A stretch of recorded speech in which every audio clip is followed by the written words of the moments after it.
Selamat sore, Assalamualaikum warahmatullahi wabarakatuh. Pemirsa, saya Nisrina Hamid kembali menjumpai Anda dalam program acara 1 Jam Bersama. Dan pemirsa, topik yang kita perbincangkan pada sore hari ini adalah mengenai program JARI. Ya, program JARI atau program Jaga Kendari. Nah, kalau kita bicara program JARI ini cakupannya memang lebih fokus untuk tahap awal ini lebih fokus pada Disdukcapil Kota Kendari untuk menghindari terjadinya pungutan liar atau pungli maupun juga gratifikasi dan juga suap. Karena kalau kita melihat Disdukcapil ini paling banyak disoroti oleh masyarakat Kota Kendari terkait dengan pelayanannya. Dan untuk membahasnya lebih lanjut, saya sudah bersama dengan dua narasumber saya pada sore hari ini. Yang pertama adalah Bapak Syarifuddin, Inspektur Kota Kendari. Selamat sore, Assalamualaikum Pak. Waalaikumsalam, selamat sore. Dan selain itu juga sudah hadir Kadisdukcapil Kota Kendari, Ibu Asni Bonea. Selamat sore, Assalamualaikum Bu. Selamat sore, Assalamualaikum warahmatullahi wabarakatuh, Mbak Rina. Nah, saya ke Pak Syarifuddin dulu. Nih Pak, ini menarik.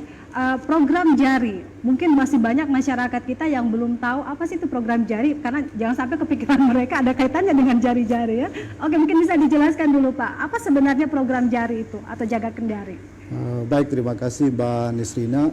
Pertama perlu kami jelaskan bahwa program JARI atau akronim dari Jaga Kendari adalah merupakan sebuah kebijakan ataupun upaya dari pihak pemerintah Kota Kendari dalam rangka upaya pencegahan korupsi. Sebagaimana kita ketahui bahwa Inspektorat sebagai aparat pengawas internal pemerintah diberikan tugas dan tanggung jawab, salah satunya adalah koordinator pencegahan korupsi di daerah. Nah, program JARI ini sebenarnya referensi dari program jaga KPK yang dikembangkan oleh KPK. Namun kalau KPK mungkin konteksnya ada 7 area intervensi, sedangkan khusus JARI kami fokus pada penjagaan atau pengawasan terhadap pemberian layanan administrasi pemerintahan di seluruh OPD pelayanan. Namun untuk jangka pendek ini kita coba terapkan aplikasi JARI ini pada Dinas Kependudukan dan Catatan Sipil. Ya. Nah, baik, pertanyaannya ini kan kalau kita pikir kan bicara tentang pelayanan publik kan banyak Pak, ada rumah sakit, kemudian dinas kesehatan, puskesmas dan lain sebagainya. Kenapa kemudian Inspektorat tertuju pada Disdukcapil Kota Kendari?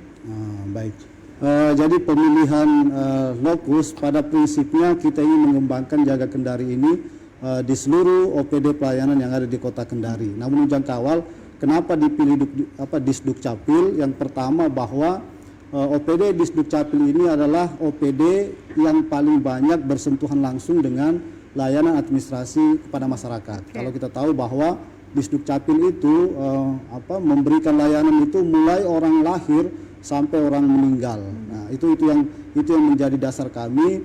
Kemudian di samping itu juga ini kebetulan kami bersinergi kenapa dengan Disdukcapil, kan Disdukcapil sendiri programnya ingin memaksimalkan pelayanan yang selama ini mungkin masih dalam tahap, kalau di range itu mungkin masih C pelayanannya. Kita ingin dorong supaya pelayanan yang diberikan oleh Disdukcapil itu lebih maksimal, bahkan mungkin ya sampai seperti layaknya pemberian layanan yang di bidang swasta, begitu gambaran awalnya. Kenapa sampai Disdukcapil ini yang kita pilih sebagai sasaran awal. Namun demikian pengembangan JARI ini sendiri di samping Disdukcapil kami mengembangkan juga untuk kelurahan dan kecamatan. Jadi 11 kecamatan dan 65 kelurahan.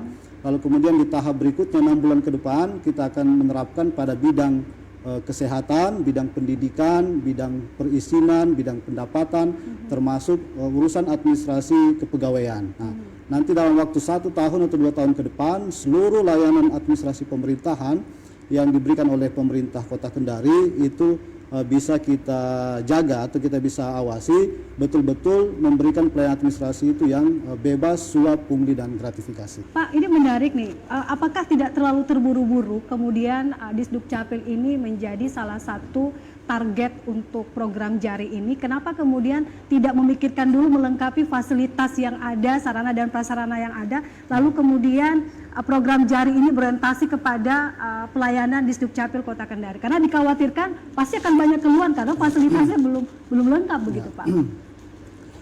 Jadi baik, ini berkaitan dengan program JARI, ini lanjutan daripada apa yang saya jelaskan di awal tadi.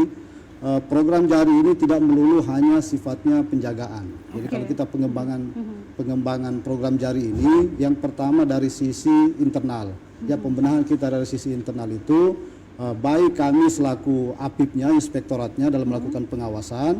Kemudian yang kedua adalah pembenahan internal dari sisi capilnya. Nah, pembenahan di sisi capilnya ini yang pertama adalah kita akan membuat nanti semacam pelatihan, ya pelatihan berkaitan dengan bagaimana memberikan layanan seperti apa teman-teman di front office maupun di operator siak di kecamatan itu, kita akan latih bagaimana memberikan pelayanan itu seperti apa. Ya, yang kedua kita akan latih juga untuk penyuluhan anti korupsi. Kemudian di samping itu juga kita akan mengkaji dari sisi kesejahteraan daripada sumber daya yang ada di Capil. Nah, termasuk juga pembenahan dan perbaikan sarana dan prasarana yang ada. Artinya kebutuhan sarana prasarana apa yang dibutuhkan, tentu dengan pertimbangan kemampuan keuangan daerah, ya kemampuan keuangan daerah. Tapi dari sisi kami sudah bisa mengkaji kebutuhan sarana apa yang diperlukan. Lalu terakhir mungkin karena keberhasilan program jari ini, kalau kita lihat bahwa mungkin dari kami inspektorat inisiasinya itu hanya 10%. Teman-teman OPD Capil maupun kecamatan kelurahan itu mungkin 20%. Dan yang paling besar justru ada di masyarakat. Jadi masyarakat turut berpartisipasi, memberikan pengawasannya, kemudian memberikan feedbacknya seperti apa. Artinya yang dimaunya itu seperti apa. Karena selama ini kan hanya mengeluh-mengeluh, yang kalau ibaratnya itu hanya bicara di belakang. Ya, lebih bagus nanti hal-hal apa yang dikeluhkan itu disampaikan ke kami supaya nanti menjadi bahan perbaikan bagi kami untuk membenahi Dukcapil seperti apa yang diinginkan. Nah, itu gambaran pembenahannya. Nah, mungkin di samping tadi pembenahan internal, kemudian sisi publikasi informasi, karena banyak juga masyarakat ya kalau yang berhubungan langsung kadang mengeluh atau bahkan dia ketika mau berurusan bahkan tidak tahu seperti apa mau berurusan dengan Capil. Jadi di samping pembenahan internal tadi, kami juga nanti akan mendorong untuk publikasi data dan informasi berkaitan dengan layanan. Lalu kemudian kami menyiapkan juga termasuk saluran-saluran pengaduan ataupun keluhan-keluhan yang tadi, supaya itu terekor, artinya tercatat keluhannya itu seperti apa, nanti untuk menjadi sekali lagi menjadi bahan bagi kami untuk melakukan perbaikan-perbaikan pemberian layanan administrasi di Dukcapil. Program jari, ini kan platform Pak ya, berbasis web. Kalau misalkan masyarakat ingin mengadukan hal tersebut, caranya bagaimana dan butuh berapa respon terhadap keluhan itu? Apakah 1 kali 24 jam atau gimana Pak? Baik, terima kasih Bu Nisrina. Yang pertama bahwa pengembangan program jari sebagian di awal kami minggu kemarin baru melakukan soft launching ya terhadap program jari ini, dan untuk aplikasi jari sendiri masih dalam proses tahap pengembangan, walaupun di awal mungkin kita akan berbasis website, tapi ke depan kemarin teman-teman kami disupport dari teman-teman Diskominfo bahwa pengembangan lebih lanjut adalah bahkan sampai berbasis Android. Nah, pengembangan di basis Android itu ada 3 hal yang perlu kita akan tampilkan di situ. Yang pertama, sebagaimana dijelaskan di awal, publikasi informasi dan data berkaitan dengan pelayanan. Nah, kami sekali lagi fokus pada Disduk Capil termasuk pelayanan di kecamatan kelurahan. Kemudian yang kedua bahwa di situ akan ada nanti menu untuk saluran pengaduan ya, bagi masyarakat ketika mengalami suatu yang keluhan-keluhan tadi disampaikan melalui situ, dan kalau sifatnya mau dirahasiakan nanti dikasih ada menu mau dirahasiakan atau mau dipublish, dikasih menu juga ada dipublish.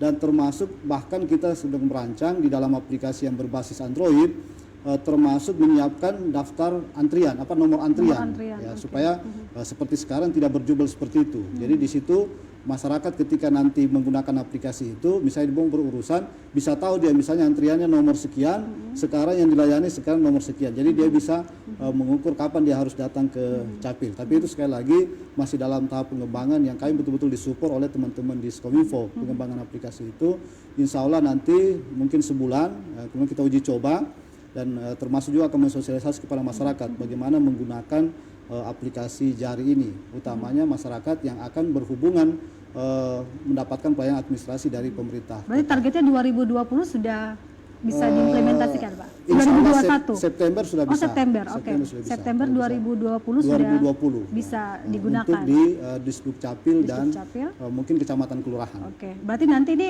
program JARI ini juga akan terintegrasi dengan Laika di kelurahan Ya, dan kita kecamatan. upayakan yang di Laika juga dikoneksi, termasuk sistem informasi di kependudukan juga kita akan ini. Jadi nanti terintegrasi termasuk pun juga dengan jaga KPK. Jadi Jaga KPK. terkait dengan tadi untuk membebaskan suap dan pungli gratifikasi itu kami akan gabungkan dengan aplikasi monitoring pencegahan dari KPK. Tapi responnya berapa 1x24 jam nih Pak? Kalau ada misalkan keluhan, responnya berapa 1x24 jam kah atau gimana? Ya SOP nanti sementara disusun. Sementara disusun, Ya oke. intinya kami juga pengalaman yang sebelum ini ada pengembangan aplikasi jaga bansos itu real time 24 jam. Jadi begitu ada pengaduan misalnya ini langsung ada notifikasi ke admin ataupun ke super admin Oke, bahwa baik. Terakhir nih Pak Sarifudin, closing statement ataupun juga himbauan kepada masyarakat terkait dengan program JARI Kota Kendari.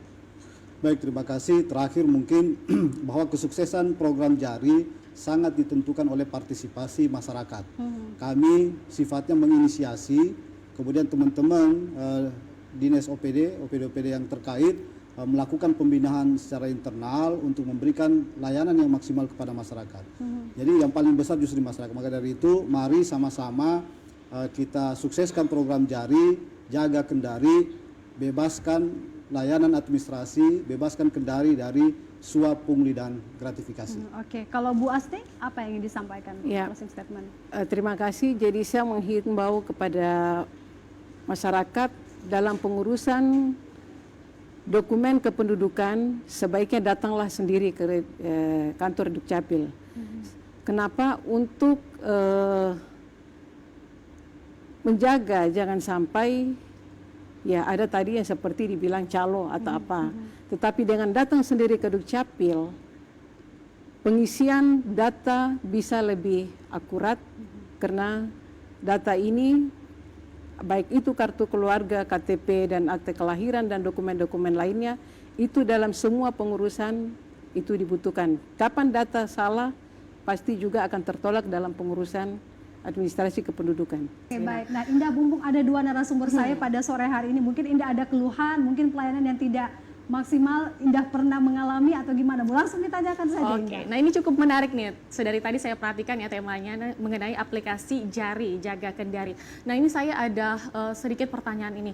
Seperti biasa nih SPG atau suap, pungli dan juga gratifikasi sering kita temukan ya. Bahkan ini menjadi momok di sistem pelayanan pemerintahan. Nah seperti apa sih kalau misalnya mungkin dari inspektorat sendiri ataupun dari Dukcapil menemukan bahkan justru masyarakatnya sendiri nih yang menawarkan suap agar mungkin pelayanan administrasi mereka bisa berjalan lancar dan mudah. Ini seperti apa tanggapan dari inspektorat atau Disduk Capil? Kira-kira sanksi apa ini yang akan ditekankan oleh masyarakat yang berlaku demikian? Baik, artinya tidak hanya yang memberi yang diberikan sanksi, tetapi yang menerima juga harus diberikan sanksi. Oke, silakan Pak Sarifudin. Baik, terima kasih. Ya berkaitan dengan masyarakat, jadi kalau misalnya itu inisiatif dari masyarakat, sekali lagi masyarakat ini memang sudah domainnya kadang-kadang mau cepat, sehingga mau cepat dan mau gampang urusannya. Nah, oleh karena itu kami sekali lagi tetap menghimbau kepada seluruh masyarakat, utamanya masyarakat Kota Kendari yang berurusan administrasi pemerintahan untuk tidak memberikan lagi baik itu suap, pungli maupun gratifikasi. Nah, terhadap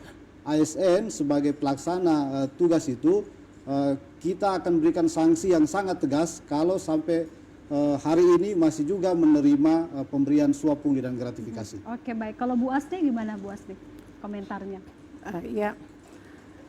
Terkait kepengurusan administrasi kependudukan seperti tadi saya sudah sampaikan, sebaiknya saya menghimbau kepada warga Kota Kendari datanglah sendiri dalam mengurus, karena kalau melalui orang lain itu rawan dengan tadi suap, pungli dan gratifikasi. Oke, berarti harus datang sendiri, jangan Datang menggunakan sendiri dalam perantara, pengurusan, gitu ya, jangan menggunakan perantara. Oke, baik. Ini sudah tuntas semua ya diskusi kita pada sore hari ini. Terima kasih Pak Sarifudin, terima kasih Bu Asti.